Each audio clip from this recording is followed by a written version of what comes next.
Microbiología médica para doctorado en cirugía dental.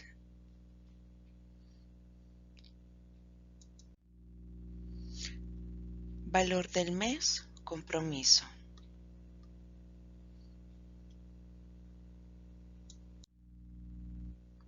Tema, micosis oportunistas, candidosis y neumocistosis.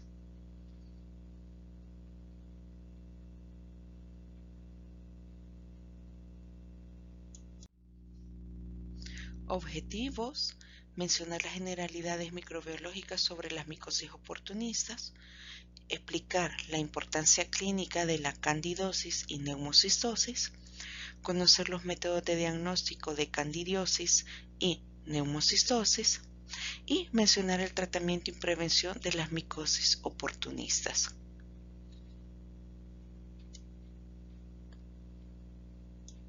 Una breve introducción. Las micosis oportunistas son micosis producidas por hongos saprófitos, que quiere decir que en condiciones normales estos no generan enfermedad a los humanos o animales. Para que se pueda dar lo que es una micosis oportunista, debe de existir varias condiciones, tanto como el hospedero como del hongo mismo, para que éste pueda acentuarse. Generalmente algunos de estos forman parte de lo que es la microbiota humana normal, que en condiciones normales no causa daño, pero al haber lo que es una oportunidad, que por eso es que se llaman oportunistas, que debilita la respuesta inmunológica del hospedero, estos se acentúan y ocasionan daño. De esto se trata esta clase. Vamos a hablar sobre las dos micosis oportunistas más importantes que pueden adolecer las personas.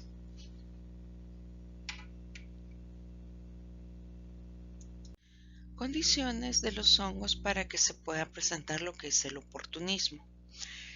Número 1. Deben de soportar una temperatura de 37 grados centígrados o más en base a la temperatura normal de nuestro organismo. Número 2. Poder realizar un cambio bioquímico. Estos hongos tienen la capacidad de adaptarse en la zona anatómica donde ellos llegan a colonizar. Puede haber en estos cambios bioquímicos como una modificación en lo que es el pH para poder sobrevivir en esa zona anatómica. Además, también tenemos lo que son los factores de virulencia. En los factores de virulencia, generalmente esto va a depender de lo que es la presencia de diversas enzimas que estos hongos puedan tener, como lo que es la proteasa, hialuronidasas, producción de melanina, lo cual puede ser perjudicial para el hospedero y así ocasionar el daño. También tenemos lo que es realizar un cambio morfológico. Generalmente este tiende a ser casi siempre con tendencia a lo que es la reducción y contacto con el hospedero. No siempre todos estos hongos van a necesitar de un contacto externo para que se pueda adquirir la infección, ya que, como le habíamos mencionado al inicio, hay hongos oportunistas que ya forman parte de lo que es la flora humana de nuestro cuerpo, como lo es la Candida albicans, que esta, al haber un estado de inmunosupresión como en la diabetes mellitus, el uso de anticonceptivos, el uso de antibióticos recíprocamente, muy repetitivos, puede contribuir a que hayan alteración en lo que es el pH vaginal y así hacer de que Candida albicans se instale y ocasione el problema, como por ejemplo la leucorrea, que es el flujo en las mujeres. Entonces, todas estas condiciones son las que deben de tener estos hongos oportunistas para poder causar daño. Ahora bien, ¿Qué factores están relacionados con el hospedero o el huésped para que éste pueda presentar lo que es una micosis oportunista? En los adultos generalmente tenemos las enfermedades de base graves. A la cabeza diabetes mellitus, que es una de las principales patologías crónicas en las cuales es muy frecuente encontrar estas micosis oportunistas, hipertensiones arteriales. También tenemos lo que es la enfermedad de SIDA, ¿verdad? La inmunodeficiencia, que esto también es muy frecuente encontrar varios tipos de micosis oportunistas. Las inmunodeficiencias primarias o neutropenia, estas son ya deficiencias hereditarias que traen los niños, ¿verdad? Y los predispone también a que puedan adquirir una micosis oportunista. Las enfermedades como leucemia, linfomas, hay depresión de lo que es el sistema inmunológico y lo hace predispuesto a micosis oportunistas, el uso de la radioterapia, quimioterapias, los síndromes de malnutrición, generalmente los dos extremos entrarían aquí, tanto lo que es la obesidad como la desnutrición ocasionan también predisposición a una infección por un hongo oportunista, trasplantes de médula y órganos sólidos, ya que para que se pueda ser aceptado lo que es el trasplante, hay que suprimir la respuesta inmunológica con medicamentos y al disminuir esta respuesta inmunológica lo hace predisponente a este tipo de micosis. El tratamiento de esteroides y citotóxicos prolongados también debilita la respuesta inmune y lo hace sensible a estas micosis. El uso de antibióticos muy repetitivamente, colonizaciones previas con otro agente etiológico, puede ser bacteriano o viral, ¿verdad? También debilita la respuesta inmunológica y predispone a que esto se acentúe. Cirugías abdominales extensas, las abrasiones que pueden haber en la piel como en las quemaduras, ¿verdad? O traumatismos, también predispone debilitamiento del sistema inmunológico y a que fácilmente cualquier micosis oportunista externa con la que se tenga en contacto se puede instalar en el hospedero. La persistencia de catéteres endovasculares, ya sabemos de que el uso constante por muchos días de lo que es un catéter endovenoso predispone no solo a una micosis oportunista, sino a micosis bacterianas, lo mismo como las hospitalizaciones prolongadas. Recordemos que en el ambiente hospitalario andan esporas en el ambiente que fácilmente pueden llegar a infectar a personas que han ingresado por otra patología y al tener sus defensas bajas, este hongo se puede acentuar. También los casos de nutrición parenteral. Entonces, todos estos factores contribuyen a que un hongo pueda infectar a un ser humano, ya sea de una manera exógena o endógena.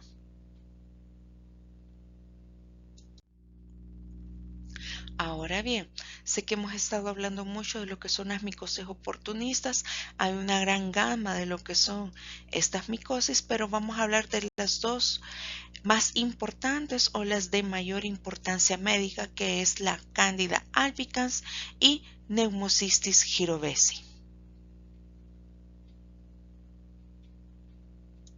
Vamos a comenzar a hablar sobre lo que es la candidosis. La candidosis es una micosis causada por diversas especies de levaduras oportunistas del género Cándida, en especial la Candida albicans, que es la de mayor importancia. El hábitat de las diversas especies de cándida es el ser humano. Generalmente este se encuentra habitando en lo que es la cavidad vaginal, lo podemos encontrar también en lo que es el tracto gastrointestinal y en la cavidad bucal. También tenemos de que no tiene una predilección por el sexo, ni la raza, ni la edad. Esto afecta tanto a niños como a adultos mayores, puede afectar también en mucha incidencia, que esto se ha incrementado en la actualidad, a las embarazadas. Pueden tener lo que es una predisposición en todo el transcurso del embarazo, pero se ha investigado y determinado de que se suele presentar con mayor frecuencia en lo que es en el tercer trimestre. La cándida es parte de la microbiota humana, pero también se puede adquirir de forma exógena. Quiere decir por contaminación, ya sea por medio de catéteres, en una cirugía, etc.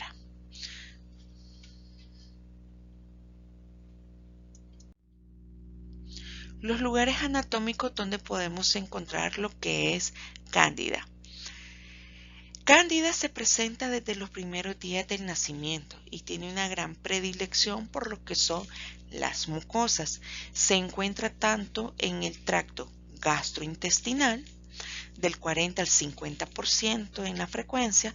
También puede presentarse en menor porcentaje en lo que es el tracto respiratorio superior, habita en la boca y en la laringe, coloniza el intestino delgado y grueso, por lo cual se puede encontrar en la materia fecal y en la región perianal.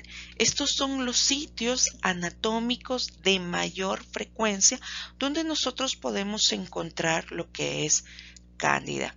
Si se recuerdan, en las prácticas anteriores, cuando ustedes han realizado frotis de lo que es la boca o frotis de las muestras de heces, en algunos frotis pudieron observar las presencias de levaduras. Es porque esta cándida forma parte de lo que es la microbiota humana.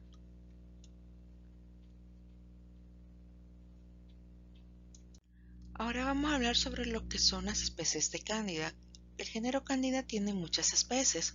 Entre la de mayor importancia tenemos lo que es la Candida albicans, pregunta de examen.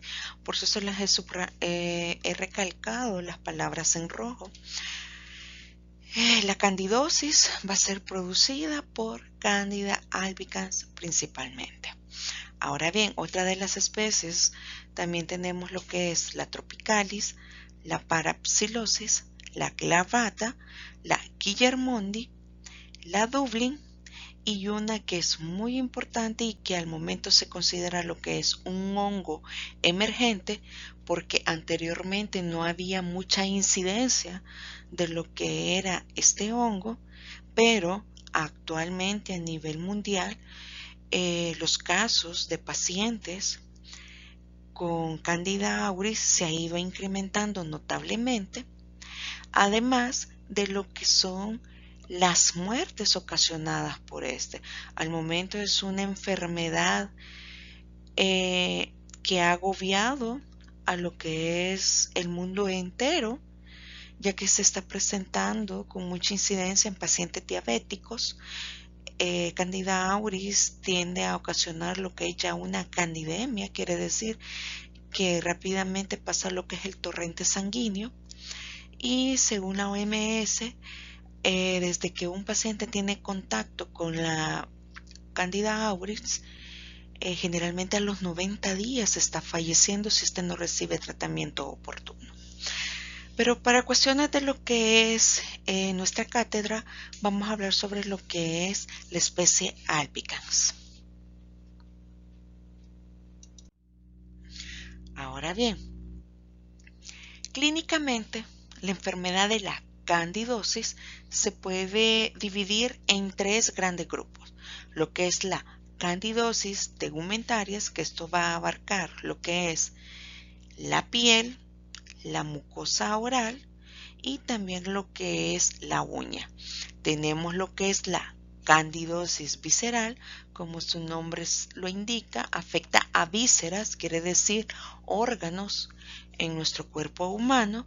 Y tenemos por último lo que es la candidosis septicémica o llamada también candidemia. Esto quiere decir cuando ya el hongo ha pasado a lo que es el torrente sanguíneo. Vamos a desglosar cada uno de estos grupos para que lo vayamos comprendiendo mejor. Vamos a comenzar hablando sobre lo que son las candidosis tegumentarias. En estas candidosis tegumentarias tenemos incluidos lo que es la candidosis oral. La candidosis oral clínicamente se puede clasificar de dos maneras, lo que es la candidosis oral aguda o llamada pseudomembranosa y la candidosis oral crónica o llamada también hiperplasia o lengua vellosa. Esto es muy importante para ustedes, chicos, en su área clínica, ya que esto va a ser su pan de cada día en lo que es ya el año social y cuando ya estén ejerciendo. Ahora bien, vamos a hablar sobre lo que es la candidosis oral aguda, que esta es la variedad clínica más común que suele presentar la mayoría de los pacientes. Generalmente la lesión clínica que se presenta en la mucosa oral es conocido como thrush o algodoncillo y como nosotros lo conocemos también como llamado muguet oral. Se presenta en lo que es la lengua, puede ocasionar una inflamación de esta, que a eso se le llama glositis. También puede afectar lo que es las encías, el paladar o también puede invadir todo lo que es la cavidad de la boca, toda la boca, hasta las comisuras. Cuando ya ha invadido encías, paladar y en sí toda la boca, recibe el nombre de una estomatitis. Entonces, si ustedes se fijan en lo que son las imágenes del bebé, pueden observar la lengua de color blanco. Eso es llamado como thrush, algodoncillo o muguet oral.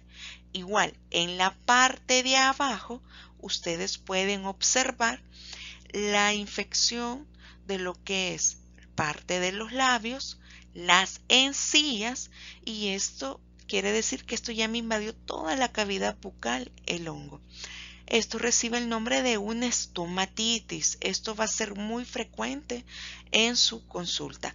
En los bebés suele presentarse por lo que es el mal aseo o el uso de lo que es la leche que no sea materna, ¿verdad? En los bebés, ustedes van a orientar a la población, ¿verdad? En la inscripción de niños sanos al aseo bucal con gasa y agüita previamente hervida en la cavidad bucal, como que fuera un cepillado, solo que va a ser con gasa, que la madre debe de enrollarse en el dedo y frotar lo que es las encías y la lengua del bebé para poder evitar esto. Si su paciente llegase a llegar en esas condiciones, pueden indicar lo que es nistatina oral, un gotero cada 6 horas por 5 días para resolver el problema. Insistirle a la madre de que no trate de desprender la placa blanquecina, ya que esta puede sangrar si se quiere retirar, ¿verdad? Esto con el tratamiento va a ir revirtiendo lentamente. Si esto no recibe tratamiento, puede llegar a evolucionar o hacerse de forma crónica y puede ocasionar lo que es ya una hiperplasia o llamado también lo que es una lengua vellosa. También hay que hacer mucha énfasis de que la lengua vellosa o la candidosis oral crónica se va a presentar principalmente en pacientes con estados inmunosuprimidos exagerados, como se puede dar en lo que es los pacientes con VIH, que tienden a adoptar la característica clínica de una lengua vellosa de color negro. Esto es un cuadro clínico que se hace crónico y es posible ver la parasitación completa de la lengua. Si ustedes ven en la imagen, ven que se ve lo que es como una proliferación de lo que es el tejido de la mucosa de la lengua, que da el aspecto como de pelos, de vellos, ¿verdad? Y de ahí es donde viene el nombre de la lengua vellosa. En la parte inferior vemos un proceso crónico, pero no tan severo como el de la parte superior. Como les repito, esto es muy frecuente en los pacientes con VIH. Si ustedes observan esto en uno de sus pacientes que le llega a la consulta, debe de pensar a la cabeza que es un paciente con enfermedad de VIH. Y si no está en tratamiento, deben de remitirlo a la consulta general con el médico. Vamos a continuar hablando sobre lo que son las micosis tegumentarias y en esta vamos a tener lo que es a la candidosis en mucosa genital. Puede ser tanto en hombres como en mujeres. Vamos a comenzar hablando sobre lo que es la afectación en las mujeres. En las mujeres ocasiona lo que es la vaginitis candidósica, que esta se presenta por modificaciones en el pH vaginal debido a que al uso de antibióticos repetitivamente y de amplio espectro, al uso de anticonceptivos orales como método de planificación o tratamiento para ovarios poliquísticos, en enfermedad de la diabetes, que es donde con mayor frecuencia se suele observar, y en el embarazo, que ya habíamos mencionado al inicio, que se suele presentar en cualquier etapa del embarazo, pero que tiende a observarse más en lo que es el último trimestre. Las características clínicas que presentan las lesiones es un exudado amarillento o lechoso grueso.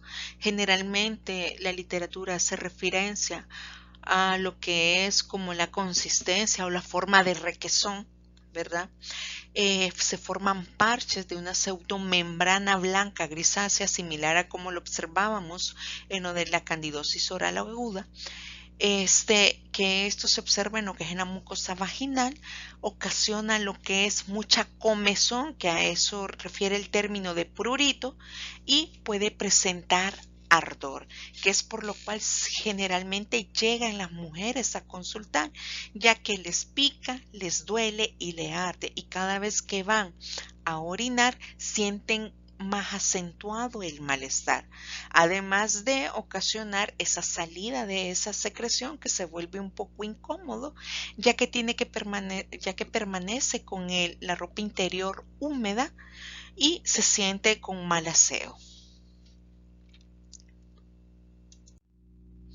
También tenemos en el hombre, en ellos ocasiona lo que es llamada la balanitis o balanopostitis candidósica, que esta se caracteriza por presentar las mismas placas blanquecinas, se suele observar lo que es eritema, que eso indica enrojecimiento, micropústulas, que son como pequeños puntitos con pus que se observan, pueden presentarse erosiones o úlceras, fisuras, esto al paciente le ocasiona mucho ardor y dolor, se pueden observar las placas de color blanco, a eso refiere el término de leucoplacas, a través de todo el glande y del surco balano prepucial.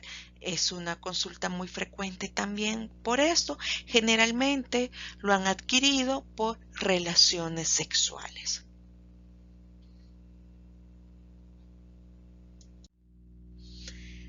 Otra también es la candidosis cutánea, que forma parte de las tegumentarias. Esta es una de, a comparación de las anteriores, es más rara. Incluyen factores para que se presente, como lo es pacientes que sudan mucho, que permanecen con la piel húmeda. En estos casos, por ejemplo, en los pacientes obesos, ¿verdad? Que sudan bastante, o atléticos, que realizan ejercicios extenuantes y sudan mucho, y pacientes alcohólicos crónicos, ¿verdad? La morfología característica de las lesiones candidósicas es una placa eritemato-escamosa, quiere decir que son enrojecidas y descaman. Tienden a ocasionar fisuras o erosiones tipo úlceras, pueden presentar pequeñas vesículas, como lo vemos en la parte superior, pústulas y costras hemáticas. ¿Qué es lo que ocasiona esto? Mucho comezón y ardor, además de la estética, ¿verdad? De que la mayoría de los pacientes a veces no es tanto la comezón, sino porque se les ve feo, ¿verdad? Entonces tenemos en la parte superior lo que es en la pared abdominal, que podemos observar más de cerca las placas. Este es un bebé con una candidosis del área de pañal, se observa como es una tipo quemadura, ¿verdad? Esto es muy doloroso para los neonatos. Tenemos en lo que es en los dedos a nivel interdigital, que esto puede ser también por el uso constante de jabones, detergentes, en el pie de atleta, ¿verdad? En los miembros inferiores, los que sudan mucho, ¿verdad? También lo pueden presentar.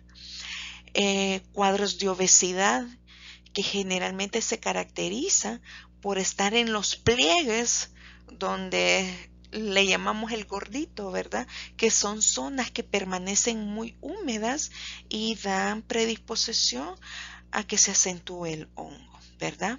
Y en cuadros también de pañalitis en lactantes.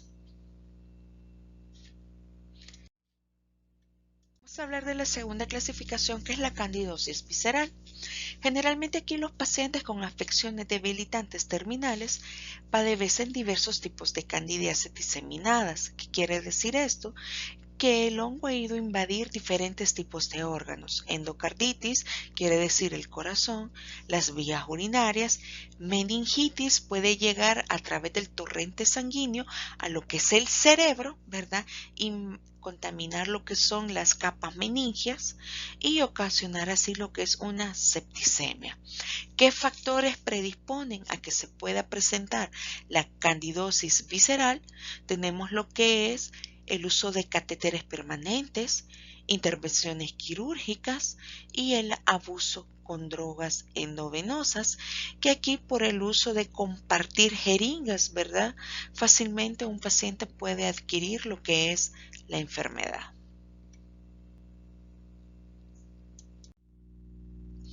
Y por último, la última clasificación, que es la candidosis sistémica o llamada candidemia. Es una identidad que se ha incrementado en los últimos años a nivel hospitalario y no es más que la invasión al torrente sanguíneo, como le habíamos mencionado al inicio. Su sintomatología es bastante vaga, suele afectar el estado general del paciente, puede haber fiebre, escalofríos y en algunas ocasiones se asocia con una erupción cutánea pruriginosa.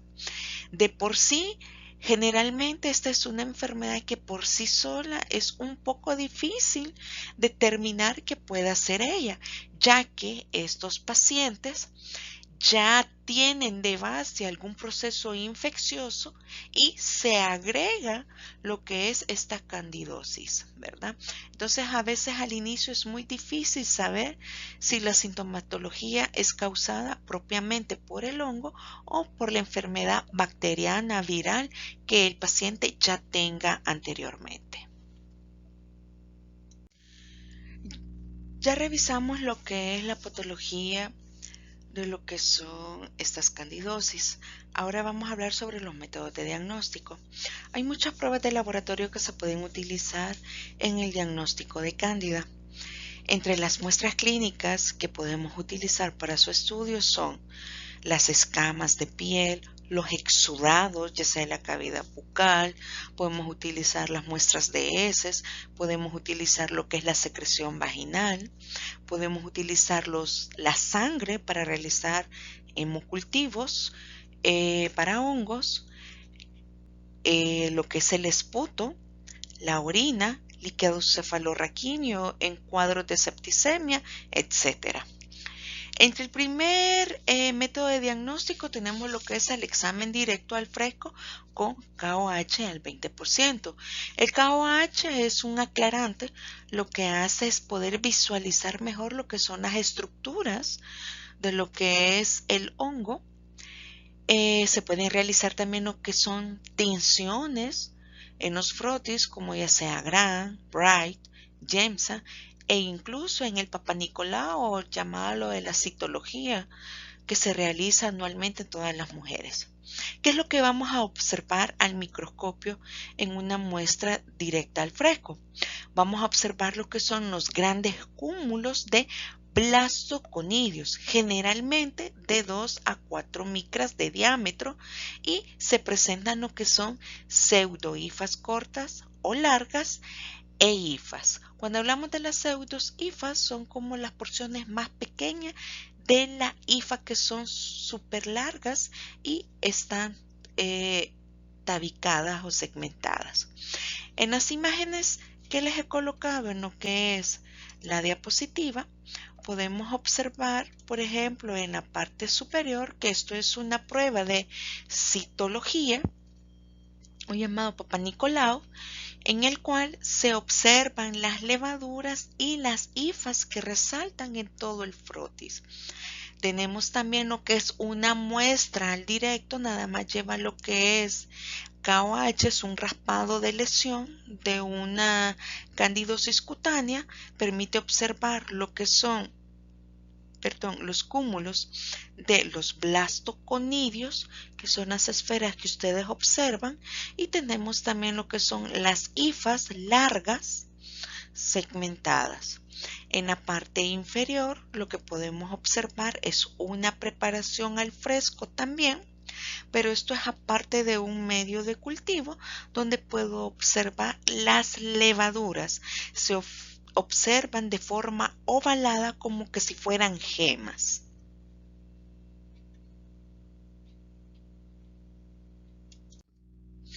Tenemos varios medios de cultivo para su aislamiento. Vamos a comenzar por lo que es el medio de cultivo de Saburó. El Saburó es un medio nutritivo que se utiliza generalmente para todo tipo de hongo, permite que Candida albicans se desarrolle perfectamente y logramos observar lo que son sus colonias blanquecinas, lisas, en ocasiones tienden a ser rugosas cuando el cultivo ya tiene varios días de estar. Se pueden observar que son colonias húmedas. Cuando nosotros decimos que son húmedas, quiere decir que son brillantes al reflejo de la luz. El borde es entero, están bien delimitadas. En algunos casos, cuando ya la consistencia es rugosa, se vuelven opacas. Y también se les puede observar como la presencia de un pseudomicelio dentro del agar. Este pseudomicelio se ve como un pequeño vello en la superficie de las colonias. A la parte derecha pueden observar lo que es un frotis con lactofenol azul algodón, que es a partir de este medio de cultivo en el cual podemos observar muy bien lo que son las levaduras. Ahora bien, tenemos otro medio de cultivo que se llama agar harina de maíz más Twin 80. Mucha importancia en este medio de cultivo, ya que este medio nos permite confirmar el diagnóstico de lo que es una Candida albicans, ya que por medio de este permite que Candida albicans de todas las especies se desarrolle perfectamente y podamos observar lo que son las siguientes estructuras, que son clamidosporas terminales. Si ustedes se fijan, ven la hifa y ven lo que son las clamidosporas que están en las puntas de lo que son las pseudomicelio. En este pseudomicelio se observan las esferas que son las clamidosporas. Por eso es que se llama clamidosporas terminal. Estas estructuras de hongo nada más las puedo observar en Candida albicans y en medio de cultivo, agar, harina de maíz más Twin 80. Pregunta de examen. Si ustedes ven el medio de agar harina de maíz es muy diferente al medio de Saburó, ya que en este nada más se hace lo que es una incisión en el medio de agar con un asa bacteriológica que contengan ya las muestras de Cándida que ya hemos aislado anteriormente en un medio de cultivo Saburó. La trasladamos allí y le agregamos lo que es una gota de Twin que permite que el hongo se nutra mejor y se desarrolle mejor. Y se coloca lo que es una laminilla encima en el medio de cultivo. Posteriormente, cuando este ya pasó un periodo de incubación de 24 a 48 horas, lo llevamos al microscopio directamente y la placa se coloca en lo que es el carro del microscopio, en lo que es la platina, ahí se coloca y directamente colocamos el objetivo 10 y posteriormente el 40 por para poder observar las estructuras de clamidosporas terminales. También tenemos otro medio de cultivo muy importante, que este es de uso quizás más frecuente, más reciente, que es el cromoagar. El cromoagar está hecho a base de sales cromógenas, quiere decir que lleva enzimas que permiten que las diferentes especies de cándida reaccionen con estas enzimas y den una coloración diferente para cada especie. Por eso es que se llama cromoagar de colores, ¿verdad? Entonces tenemos que la especie albicans en este medio de cultivo tiene a adoptar lo que es una coloración verde claro, como lo pueden observar en las imágenes. Tenemos la Cándida dubliniensis, que tiene a adaptar lo que es un color verde oscuro. Tenemos la Tropicalis, que agarra lo que es un color azul gris, como lo pueden observar en la imagen. El Crusade, que puede adoptar lo que es un color rosa pálido. El Glabrata, un rosa intenso como el de la parte inferior, y en la parte superior también lo podemos observar.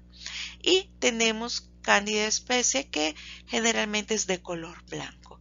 Entonces, si se fijan, este es un medio de cultivo muy útil, podríamos decir, además de hermoso, porque permite observar variaciones de color, y nosotros con esa diversidad de color podemos decir ante qué especie del género Cándida estamos. Esto se está utilizando en la actualidad. En el laboratorio contamos con cromoagar para realizar estudios de Cándida. Tratamiento de la candidosis. Esto no es para criterios de examen ni corto, solo es para que tengan conocimiento, porque esto les va a ayudar en lo que es su área clínica. Por ejemplo, tenemos la candidosis mucocutánea, o llamada, ¿verdad?, la candidosis oral aguda, que es lo que mayormente ustedes van a tener contacto, que ya les había mencionado en esa diapositiva, el uso de lo que es nistatina. También tenemos lo que es en las candidiasis esofágicas, que ya esto abarca lo que es vísceras. Podemos utilizar antimicóticos sistémicos, a la cabeza fluconazol. Se puede utilizar también nistatina. También podemos utilizar lo que es en candidosis vaginal, lo que son cremas de miconazol, clotrimazol, butoconazol, etcétera. En casos severos de candidosis cutáneas o candidosis sistémicas, también se puede hacer el uso de lo que es anfotericina B. Esta hay en forma tópica y también hay en forma oral o endovenosa, pero esta ya se deja para casos más crónicos o más intensos. Con esto finalizamos lo que es el tema de candidosis. Vamos a pasar al otro hongo oportunista, que es la neumocistosis. La neumocistosis es un hongo también oportunista. Es una infección causada por un microorganismo llamado Pneumocystis gyrovesis. Antes se llamaba como Pneumocystis carini, pero en la actualidad ya se cambió el nombre y se ha dejado el término carini para la neumocystis que se ocasiona a las ratas. Este afecta de manera primordial lo que son los pulmones en forma de una neumonía aguda o crónica. Tiene un gran impacto por la pandemia de SIDA, ya que cuando se comenzaron a detectar los casos de VIH y casos SIDA, ¿verdad?, que en la actualidad ya no se llama así, se empezaron a notar por la incidencia de los cuadros de neumocistosis. Entonces, que un paciente presente una infección por Pneumocystis gyrovesi nos hace pensar que el paciente puede estar inmunocomprometido y a la cabeza tener la enfermedad de VIH. Se considera que es un hongo fúngico atípico, ya que tiene tanto propiedades como hongo, pero su morfología son características de parásitos. Su hábitat aún no está muy claro, se puede encontrar en el aire, en el agua, así como en diversos sitios hospitalarios. Incluso en algún principio se llegó a pensar de que era nada más un proceso infeccioso en el área hospitalaria, pero lamentablemente ya se ha encontrado en lo que es aguas de ríos, de lagos, etc. Su mecanismo de transmisión al momento se conoce que puede ser por transmisión por vía inhalada y por vía oral por la ingesta de agua que esté contaminada. La morfología. Pneumocystis jirovesi va a ser muy diferente sus características a comparación de todos los demás hongos que hemos visto. Como les decía, este es un hongo dimórfico que tiene características de hongo. Entonces su morfología va a ser en base a parásitos. Entonces presenta dos estadios. Los dos estadios morfológicos es el quiste y el trofozoito. Al momento no se conoce cuál de estos dos estadios es la forma infectante para el ser humano. Aún sigue en investigación, ya que esta es una enfermedad muy poco estudiada. Las características del quiste, este es ovalado o redondo, generalmente mide de 5 a 8 micras, tiene una pared gruesa y en su interior se pueden encontrar hasta 8 formas intraquísticas llamadas esporozoitos. Generalmente son de forma ovalada. Y tenemos el trofozoito, que es la forma extraquística que sale del quiste, que es pleomórfico de tamaño variable con una pared más delgada y tiende a medir lo que es de 2 a 5 micras. En la parte superior pueden observar lo que son los quistes y en la parte inferior lo que son los trofozoitos. Ahora bien, se conoce en su patogenia dos teorías, lo cual todavía al momento no está muy claro. Se maneja la primera teoría de que se han detectado anticuerpos específicos en niños menores, generalmente de 1 año a 2 años de edad, y que refieren de que ellos han adquirido un contacto previo en la infancia, que éste llega a permanecer en una forma latente hasta que pasan varios años, generalmente ya en la adolescencia o en la forma adulta de que llegue a haber un trastorno en el cambio inmunológico que lo suprima, se reactiva y ocasiona el daño. Y la segunda teoría o segunda hipótesis que se maneja y que refieren que es la menos aceptada, que es que Pneumocystis jirovesi puede ser un microorganismo de vida libre y actuar en forma oportunista en individuos inmunosuprimidos.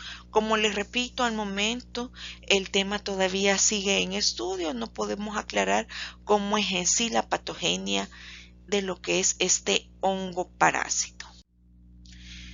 Entonces tenemos que el microorganismo entra ya sea por vía inhalatoria o por vía oral, lo que es el tracto respiratorio, se aloja en lo que es los alveolos y ocasiona en esa zona un proceso inflamatorio, causando lo que es un daño alveolar difuso que conlleva la salida de un exudado propináceo.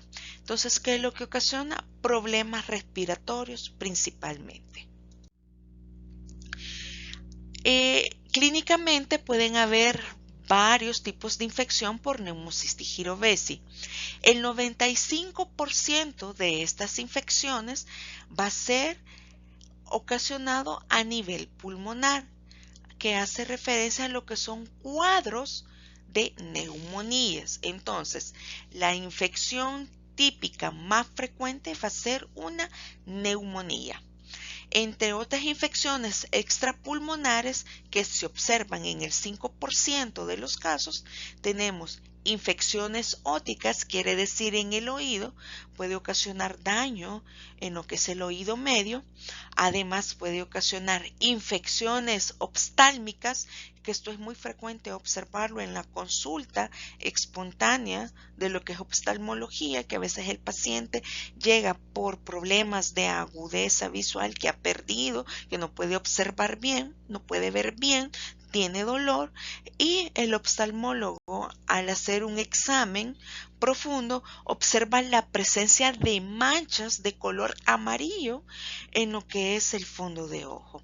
Además, puede ocasionar otros daños a órganos de todo el cuerpo humano, riñón, corazón, etcétera. Histopatológicamente, en neumocistosis se presenta una lesión muy característica y es importante para el diagnóstico de lo que es esta micosis, y es la formación de un exudado proteínico y fibrinoide intraalveolar que recibe el nombre de espuma alveolar.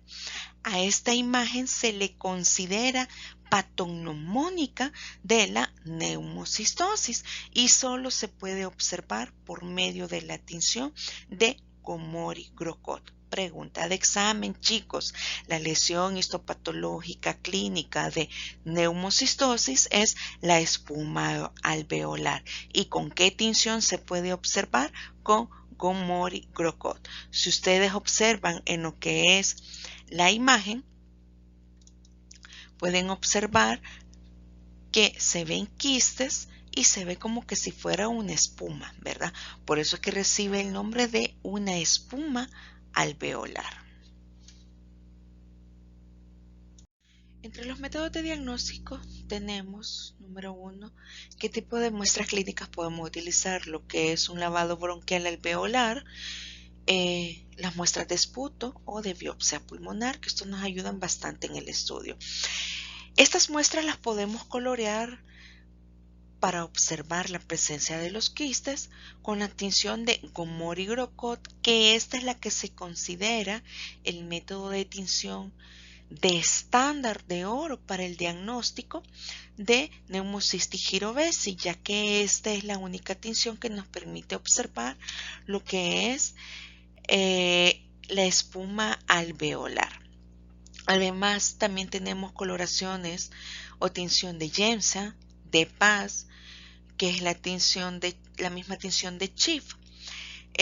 También se utiliza métodos de gabinete como lo que es la radiografía, principalmente en estos pacientes que tienen procesos de inmunosupresión, donde podemos observar las opacidades que se presentan en esta radiografía, que son las lesiones que llega a ocasionar a nivel alveolar la infección. En la primera imagen tenemos lo que es la espuma alveolar, en las otras dos imágenes tenemos que son otras tinciones como Giemsa y la tinción de Schiff.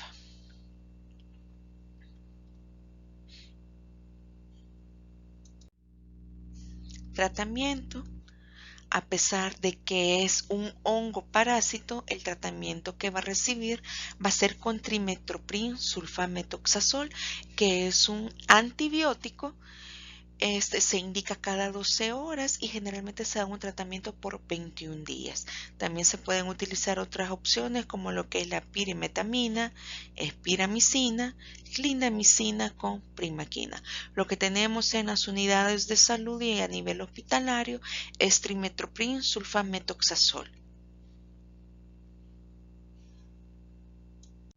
La bibliografía, he sacado la clase de lo que es la micología médica básica de Bonifaz, la cuarta edición, el capítulo 26, y también me he apoyado con lo que es la microbiología de Romero Cabello, Raúl, tercera edición, en el capítulo 127. Espero les haya gustado la clase. Va a quedar el foro abierto para que pueda solventarles sus dudas si las tienen. Ha sido un gusto, chicos. Estudien, por favor, y espero todos estén guardando las medidas de prevención giradas por el gobierno. Que Dios los bendiga.